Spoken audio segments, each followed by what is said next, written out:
waaw mais gis nga l'homme fort bu Sonko ak sama idole sama xarit suñu grand Tunkara xam nga gisoo moom mooy kii daal beneen level la quoi mi ngi nii mais lan ngay wax gars yi waaw.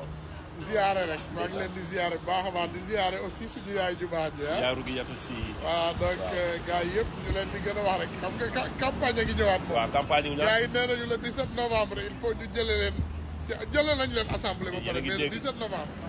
dañu fexe ba gars yi duñ fa delloo. macha allah parce que dafa mel ni kontaan ci yow. dafa mel ni li may wax man instant yii maanaam man keroog maa ngi naan sama live bi.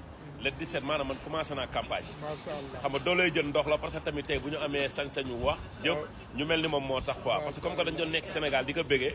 rawatina ñu ñëw fii xam nga mu ubbil ñu opportunité yu bëri gudd fan. moom soxlawul dara moom xam lan la soxla Sénégal bu jubbal jubbanti.